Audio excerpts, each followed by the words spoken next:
lindo também, sobre o passado meio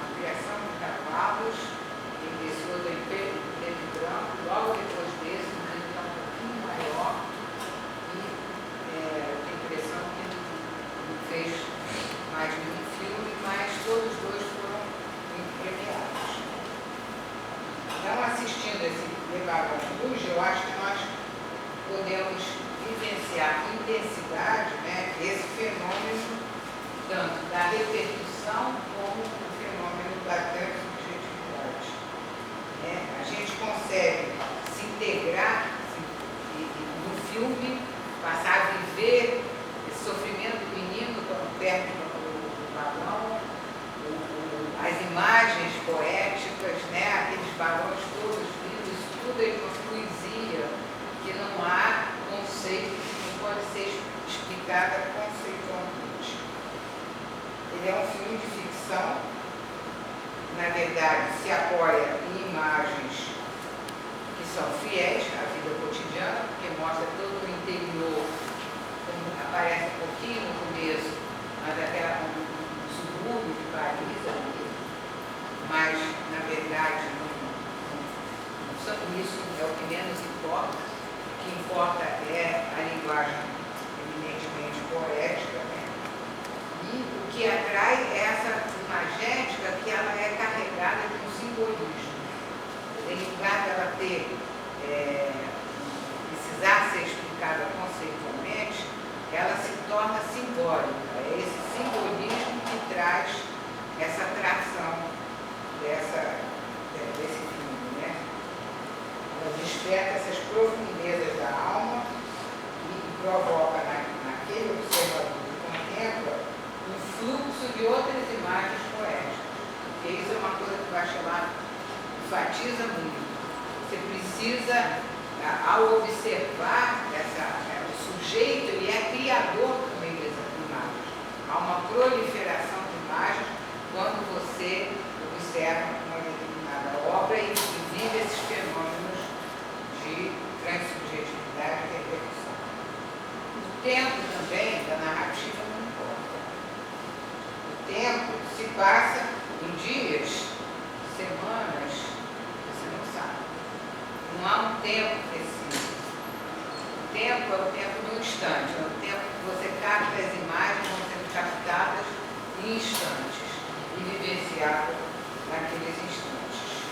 Elas devem ser vivenciadas através de instantes.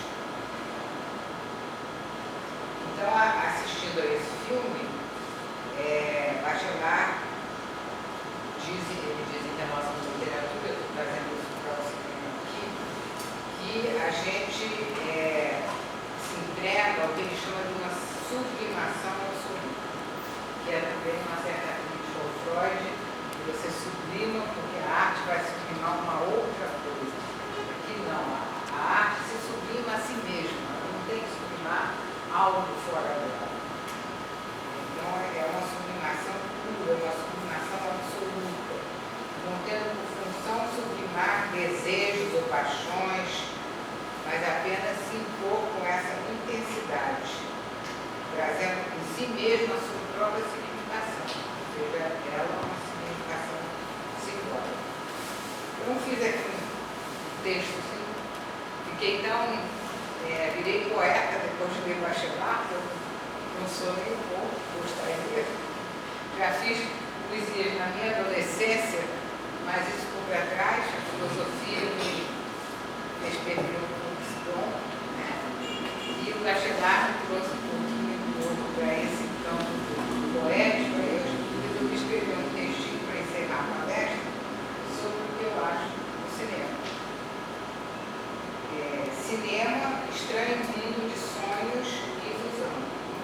Entramos numa sala escura e de repente nos vemos penetrando numa gruta no meio da floresta. Ao sair, uma estrela brilhante nos arrebata, dançando sobre a imensa tela ao som de sua melodia. Nosso olhar se fixa na estrela que inesperadamente vai crescendo, ganha vida e nos arrasta numa aventura errante através do tempo e do espaço, singrando mares, escalando montanhas, até retornar à terra firme. Sobre a tela novamente branca, uma música solene anuncia que o filme chegou ao fim, que é hora de retornarmos ao mundo real, abandonando assim as ilusões que vivenciamos durante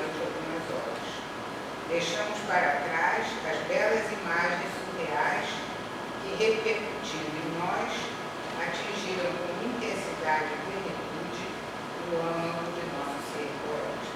Muito obrigada.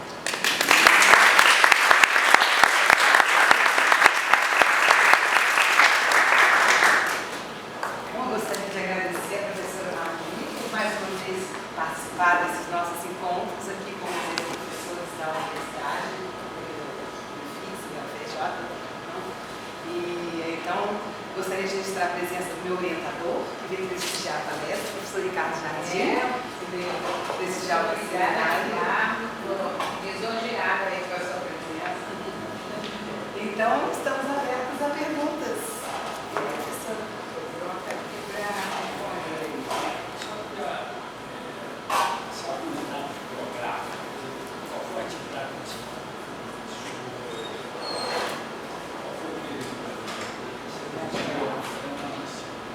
O bacharelado, ele é um filósofo, uma pergunta interessante, traz